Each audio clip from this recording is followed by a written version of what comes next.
Back in the days of 90s, a child was born in the family of Mr. Morgan, who lives in New York.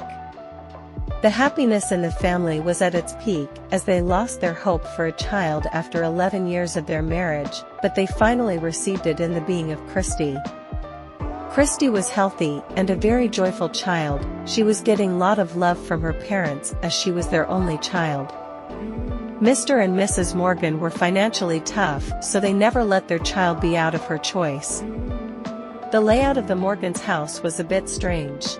It was neither a simple routine house, nor very complex, but there was a bit strange in its location. The house was situated 3 kilometers away from the main city, and after a kilometer away, we can notice the start of the forest. Although there were a couple of houses in the neighbor, but both of them were empty. So yeah, they were living a peaceful life away from the city's noise.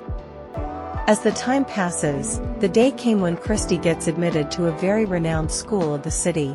Though Christie never got a lot of opportunities to be social with other children before, as they lived in city's outcast, but she was able to make a lot of friends on the first day of her school.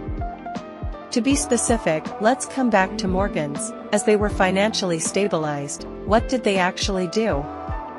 Mrs. Morgan was a professor of communications at Fordham University, and Mr. Morgan was the owner of car dealing company.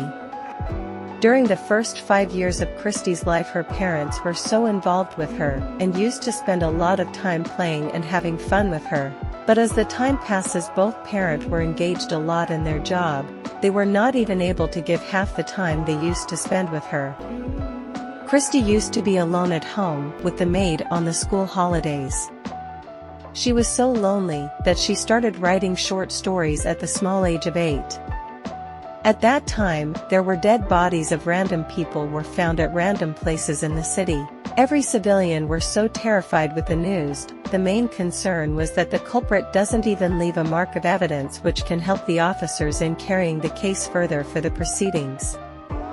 Christie used to write the happenings of her daily life in a very interesting form as a short story in a diary, which was gifted by her mother on her 7th birthday.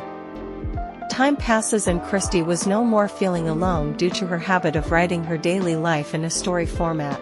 In fact, Christie was engaged at a level that she was no more talking to any of her friends, and was also not much attentive to her classes.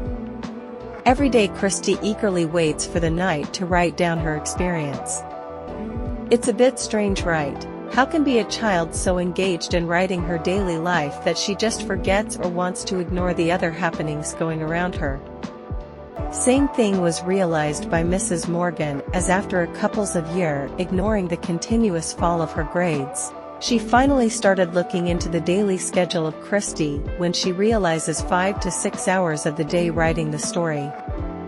After seeing such low grades, and the time wastage of her child, she went into her room and started asking about the reason. Christie was silent around the whole conversation, so she took the diary from Christie's hand, and started reading the half-written page, which goes like, "Today's work is done, it is 35th death, and there is more 65 left, let's go fast." As soon as she read this, diary fell from her hand. She started calling Mr. Morgan. As soon as he approached, she asked him to read about the every pages written in the diary. Mr. Morgan started opening the diary from the first page.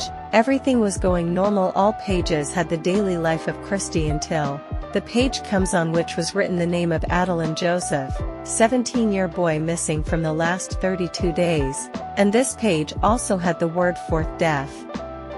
Mr. Morgan soon realized the happenings going around the city those days. He started reading further. Every day, there was a different name of the person on every single page, but the name which get repeated on every page was Lauren Walker. He asked Christie about the names and Lauren Walker, but they realized Christie is not in her own control. She was continuously staring at the wall. Parents got terrified. They immediately called the police and told them about the situation and the diary. The next day police came home of Morgan's to ask question to Christie about the diary, but she told that from previous month she was not writing anything in the diary. Police was just casual and thought it was just a joke of a child, but they went to a place mentioned in the diary where Adeline Joseph was claimed to be murdered. On searching the area, they dig some places, and surprisingly they found the dead body of Adeline. Everyone was shocked. Police now took the diary seriously and went to all places and found the dead bodies of 26 missing persons listed in the diary. Obviously a 10-year-old won't be killing like a psycho, so the police went looking for Lauren Walker. They searched for him in records, and they got him. He was released from the jail a year ago after spending 15 years in jail. Police went all through behind the suspect Lauren Walker. He was able to escape from the police for the next 17 days, but police found him in the outcast area where he was trying to steal money from the lady. Police arrested him and he was locked in the cells and tortured till he admitted his sins. He went through trials and was finally given a 700 years of life imprisonment. Christie was declared as a wonder child and was honored with a medal, but the mystery behind the stories in the diary is still a mystery.